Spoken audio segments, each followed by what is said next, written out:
Welcome, everyone. Thank you for joining me in this 30-minute session. We're going to be looking at how to lead the interview and land the job. So get out your pen and paper, find a place to take notes on your computer, whatever works for you. We're going to be doing some work together so that you can walk away from today with some tools that you can use in any upcoming interview, whether you're in the middle of your interview process right now or maybe have one coming up. Awesome. Hey, everyone. Thanks for saying hi. Let's get in. So, as an introduction, my name is Eloïse Eonnet. I am the founder of Eloquence. And with Eloquence, I coach strategic communication skills that enable professional growth and personal empowerment. Those two for me always go together. Without that personal empowerment, without feeling like you are in the driver's seat, you probably won't make it successfully to the next step in your career. So I work with my clients on everything having to do with strategic communication. It can be around interviewing, presenting, facilitating, leading meetings, keynotes.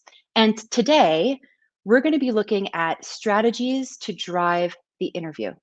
So to do that, let's talk a little bit about context here, right? Why are we talking about this today? Because you all have interviews coming up. As I said a minute ago, whether you're currently in your interviews or whether you have some potentially down the line or even 2 years from now, right? We will all be interviewing in the future. Being good at what you do in your day to day job and the tasks that you do doesn't mean that you're a good interviewer. It doesn't translate immediately, right? We've all felt that we are really good at what we do or really awesome at specific tasks, but then translating that in the interview is not obvious, right? And finally, another piece of context here for all of us is that nerves also take over, right? When we don't have direction on what success looks like in the interview. Does anyone ramble?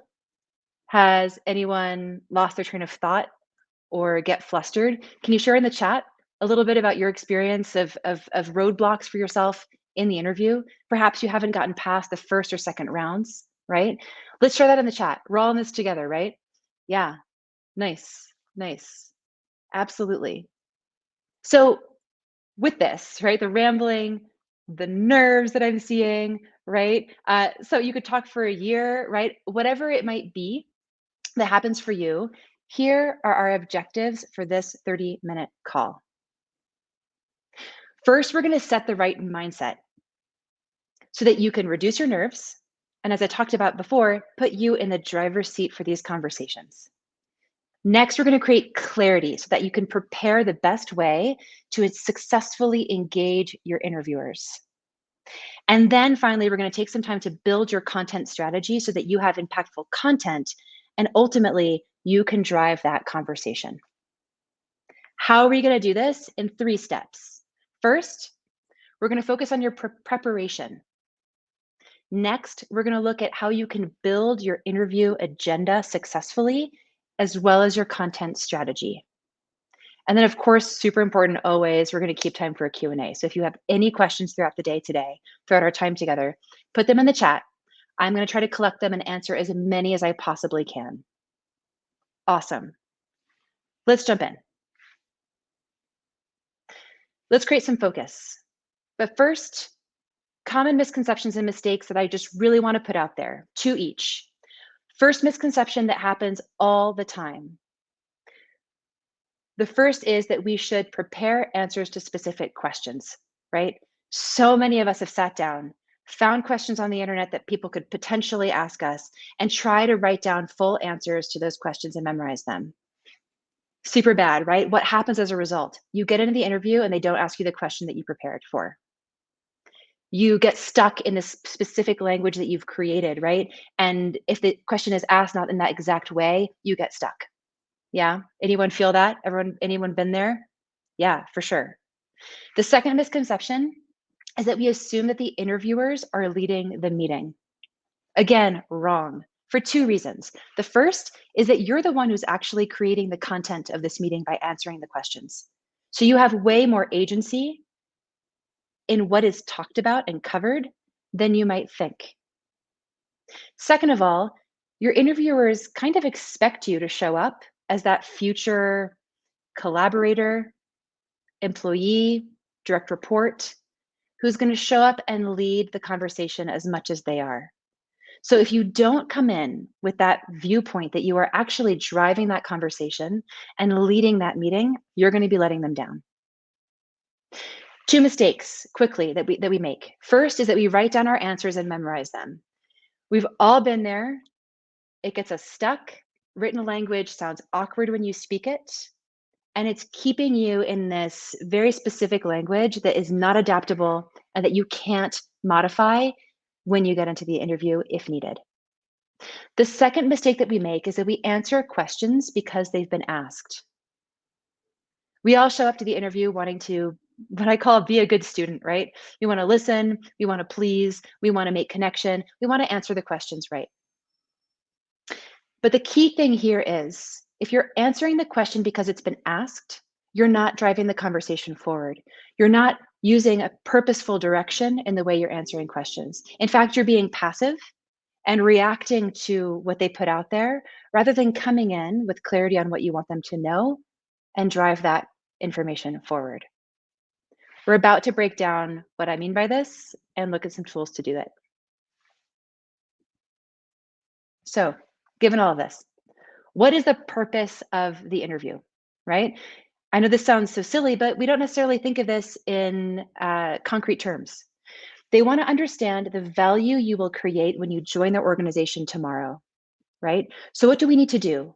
We need to focus on the traits that you have, that you've developed over your career that make you great at what you do. Because when you showcase those traits, you showcase the value you will bring to that role and organization. And in fact, they might ask you all these situational questions, tell me about a time when, et cetera, but they don't actually care about your past experience as much as they care about the traits that you've developed thanks to that past experience that you'll use tomorrow. So again, these stories that you share are just the context to showcase your value. So your traits should be at the heart of your interview strategy. What do I mean by traits? Let's break that down. Your traits are your skill sets, your competencies, your personality traits that make you great at what you do, and the values that drive your decision making and the work that you do, right? So your skill sets, your competencies, your personality traits, and your values.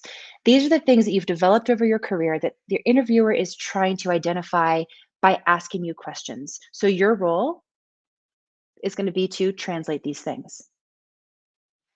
Quick exercise number one. I want you guys to grab your pen and paper, find a place to write things down, and I want you to make an extensive list of your traits. If you can put some in the chat to help each other out, that's awesome too. This can be a difficult exercise for people. So help each other out. Are you strategic? Do you build trust? Are you analytical? Are you a good relationship builder? Are you process oriented? Are you data driven? Are you mission driven? What words come to mind? Can you guys put it in the chat? A few to get things going. And then simultaneously, I want you to start writing this list for yourself. Start jotting down words that you really think represent the way that you do your work well, that make you feel empowered. Quick learner, great communicator, right? Thought partner. Yes, I'll see these coming in. Absolutely. Great. Now make your own list. And I'm actually going to help you so you can use the chat to get inspired. I'm also going to give you my cheat sheet. I'm going to put on my timer here.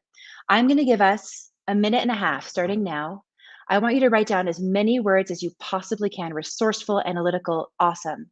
You can also use this cheat sheet. Take a screenshot of it. It might be great for you to keep this in the long term. All right, go. So make that list for yourself. Keep that running list. Put any word down that feels good to you. Versatile, absolutely. Building trust. Team player, proactive, curious. Relationship amplifier. I love that.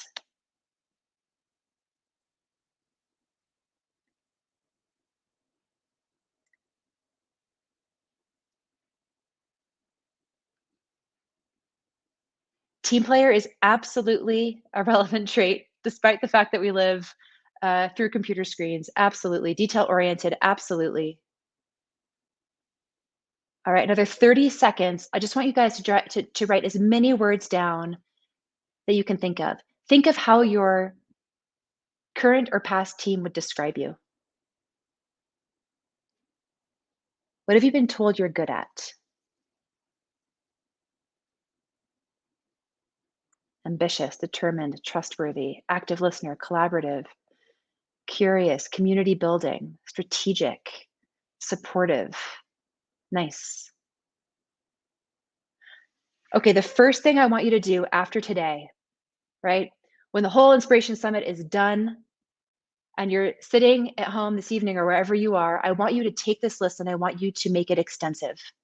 This list is going to be one that you can come back to for any interview. And I would say for any strategic conversation where you're asking for something, more responsibility, a raise, whatever it might be, your 360 review, your one-on-ones. You come back to the list that you just made. Why? Because it's at the core of the value that you create. So it should be at the core of any of those conversations. Nice. Don't put your pens down because I have one more thing I want you to do with this list. I want you to prioritize your top 10. I'm going to give you 30 seconds. Right now, 30 seconds. Don't think too hard. This list can always change. Just the 10 most important. Don't prioritize them like the most important at 1, the 10th most important at 10. Just put 10 on a list or highlight them, whatever works for you. Circle them on your piece of paper. What are your 10 most important traits? The ones that make you feel like you're rocking it, like you're doing an awesome job, the ones that you love to do. All right. Can you guys drop that list in the chat? What are your top 10? Copy and paste it. Let's share these lists. This list that you just made is your agenda for your next meeting. What I mean by that is it defines the success of your conversation. In other words, with my list here up on the screen, if I go into an interview, success for me means that my interviewers understand that I'm a strong listener, I make strategic decisions, I'm super organized, I'm purpose driven, I build trust with our external partners, I am a strong communicator, I take ownership of my work. Diversity is really important to me. I'm honest and I build a community of honesty, like I create honesty in my relationships, and I'm a strong researcher. That is what defines a success of your interview, right?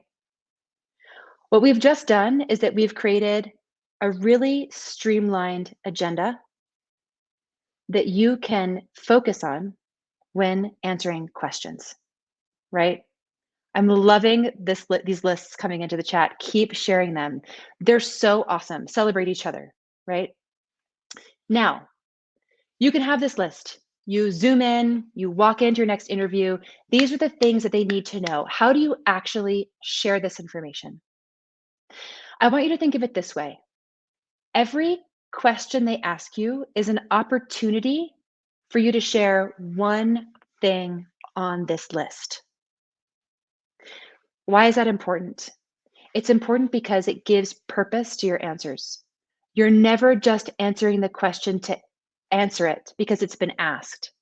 You're answering it to tell them something that's super important about you that they need to know in order to be more curious about you and want to learn more about you and ultimately give you an offer.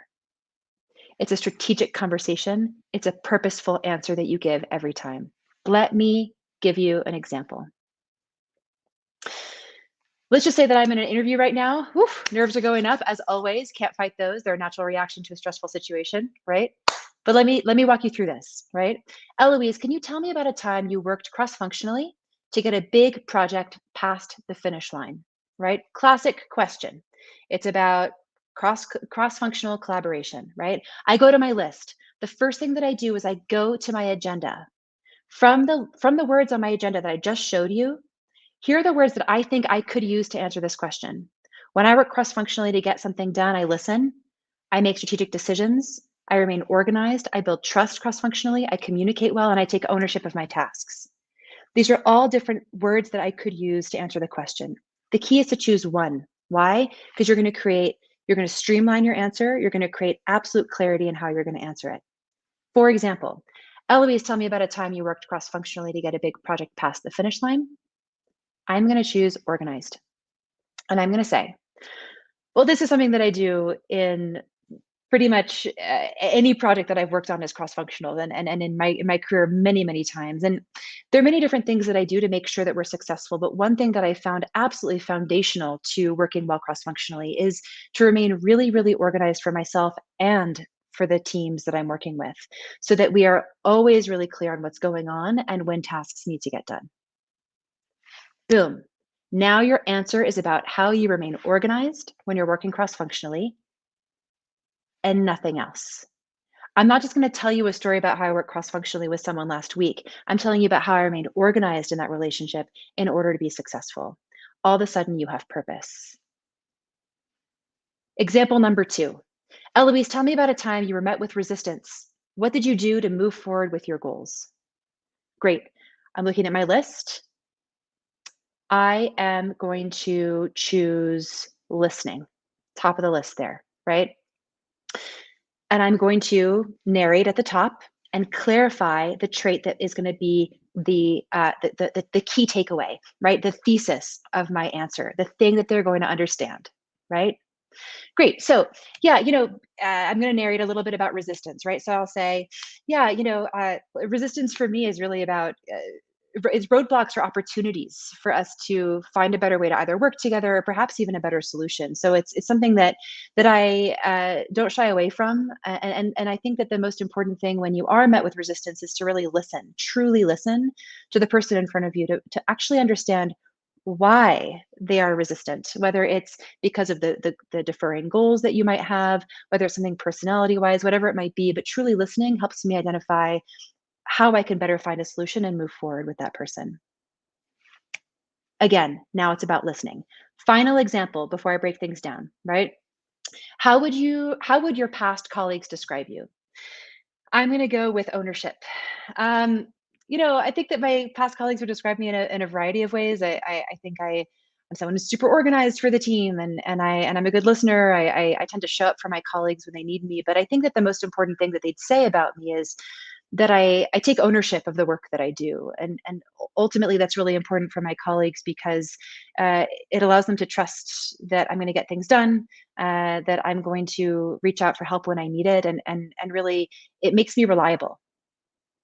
Nice, great. So we're not answering the question yet, right? But we're creating clarity about what the key takeaway is. We're then going to answer the question, and here's what it looks like. Again, define the key takeaway, aka one trait from your agenda. And by clarifying it at the top of your answer, you're grounding yourself, you're creating clarity for yourself as a speaker, right? This is the goal of my answer, right? You're creating clarity for your interviewer who understands, oh, this is what I need to understand about Eloise in this answer, right? Nice. The rest of your answer that follows should be either sharing a situation, right? If it's a situational question, tell me about a time when, for example, right? You share that example of how you were and how you were successful at that trait, right? And then of course, most important always is clarifying what happened as a result, right?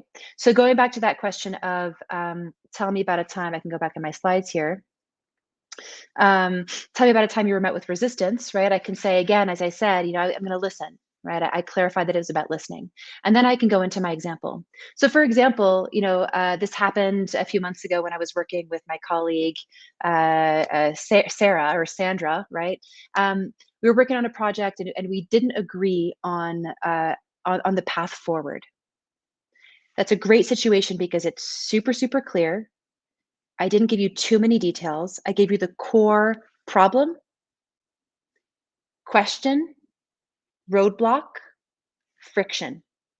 That makes a good story. And then how I came in, right? How I came in was my task really was to sit down and truly listen to Sandra and understand why she was not on board with me. And so the first thing that I did was a task where I listened. a task where I listened, or an action where I listened, an action where I listened, right? So the first thing that I did was I created space and time. I put time in our calendars and I sat down with her and I asked open ended questions. That's the first way I listen. The second way I listened, really, is I let her finish her thoughts and really kind of turned off my defensiveness, even though I felt it, to give her the space to truly share, so that I could gain a full understanding of what she was, of where she was coming from. And the third thing that I did is I made sure that she really understood that I was listening by repeating things back to her that were key, and telling her that I understood her point of view and that I was going to take them into consideration. Right? Actions that you took in that moment that showed that you were listening. And then, of course, always finish with what happened as a result. For you, you learned, you figured things out. For her, she felt heard, she was less resistant, and ultimately you were able to move the project forward, right? So again, I'm going to move forward on my slides here just to break this down for you guys. A question is asked. Before you go to your story, which is where we want to go, right? We want to go to a story. A question's asked. Choose your key takeaway, aka one of the traits from your agenda. This gives you purpose and drive. State it at the top of your answer. Clarify, this is what you're going to understand at the end of my answer, right? And then share a situation that highlights how you use that trait to be successful and clarify the impact. Nice. Awesome. This is the final piece of what we're going to be talking about today. I wanted to leave you with this first step towards your strategy. There's so much more that we could talk about implementing this, about building language around this. But hopefully you have some really good ideas and structures that you can practice and rely on, to move forward more purposefully, and really making sure that you're being strategic about the way you're translating your value. Nice. So I'm going to pause here. We have a little less than 10 minutes for questions, but I at least we have some. What questions do you have for me? I'm going to be looking into the chat. Questions about what we discussed, questions about how to engage in small talk, about how to answer questions about, tell me about yourself, failures, weaknesses. Let me take a look here in the chat to see what questions have come in. One is it possible to control the interview too much? How do you make sure it's a dance versus being too pushy? That's an awesome question. I think that if you come in with clarity on what you want them to know, you've done the homework already and you don't have to try too hard during the interview, right? Where it comes, where we try to be too pushy or fill in silences that are uncomfortable, is when we are actually out of control. When you're in control of what you want them to know, you can sit back a little more and truly listen, right? What I'll say too is ask for clarification, right? Going back to being the good student that I talked about, right? Wanting to please and be perfect. I always recommend you going into these interviews as if you're already their colleague. Be prepared with what you want them to know, listen to them, engage in conversation with them, talk to them as if you were already part of the team, and that will create a really nice balance during the interview. Looking at more questions here. Can we go back? Yes, I can go back to my previous slide for you. Absolutely. Yeah, here's the last slide for you guys. Yeah. Want to take a screenshot? Next question is, so even if they ask, tell me about a time when, you won't tell them a specific story and keep it in general. Yes. So I think I covered that since you asked that question. Yes, you of course then go into the story, but first it's so important to clarify for yourself and for them what the heart of the answer is. You're really going to come off as someone who has a really real clarity on how things work and how you're on how you do things, like how that has impact, right? It's a very leadership thing to do, right? Leaders come in with clarity. They break things down, they distill things. So distill the answer for them before you tell them a story. How do you answer, tell me about yourself? Little trick in our last few minutes here. And I don't have slides about this to share with you guys, so if this is helpful to you, please take some notes. From your agenda list, here's what I recommend. What are your top 3 traits from that agenda? They make you really good at the job that you're applying to. Those 3 traits should be the first thing you talk about when you're asked to introduce yourself, right? Eloise, tell me about yourself. Let's say that my three traits that are most important to me are that I am a really strong communicator, that I am an awesome team player, and that I am really passionate about research, right? Let's say that those three are really important to the job that I'm applying to, right? So I might say something like, gladly. At a high level, I'm someone who really, first and foremost, is really, really driven by doing research that is not just factual and gathering information, but really understanding why the research we're doing is so meaningful, with tied back to the larger picture. And with that, I think the really important thing for me is creating true, deep relationships with my colleagues, where we're communicating freely and openly, and are able to find ways to build share thoughts and really communicate together in a way that helps us move forward. I'm making this up on the spot, but the idea is this: choose those three traits that really define you, and find a way to talk about them at the top of your answer that really showcases your most important skill sets. Why do I want you to do this? First of all, it's really, really great relationship building. It's conversational, right? You're actually answering the question, you're letting them in, and you're highlighting the three most important things about you in the first few seconds of your interview. That's when I'm deciding whether I like you, trust you, think you're capable, I'm curious about you, all of those things, right? So find a way to talk about your key traits that make you really great at what you do at the top, right? Then what I would recommend is pick and choose the key roles or moments in your career that are relevant to this position that you're applying for. List 3 or 4 of them. You don't have to walk through your entire resume. Even if they walk me through my resume, I guarantee you that it's way more interesting to shorten it and bring it and highlight 3 or 4. For each of those, don't just give me data points. Don't just give me, like, I did this role at this company.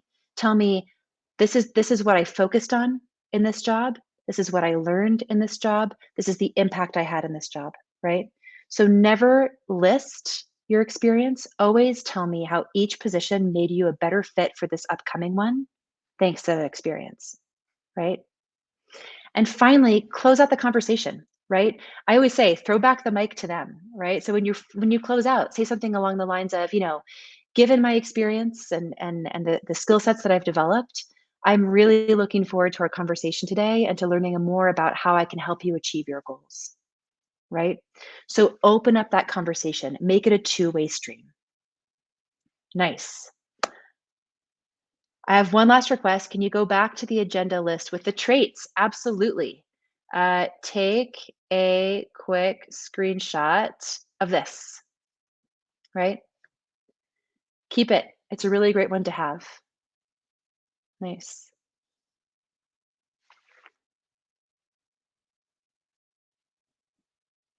I think these are the questions that I can see in the comments.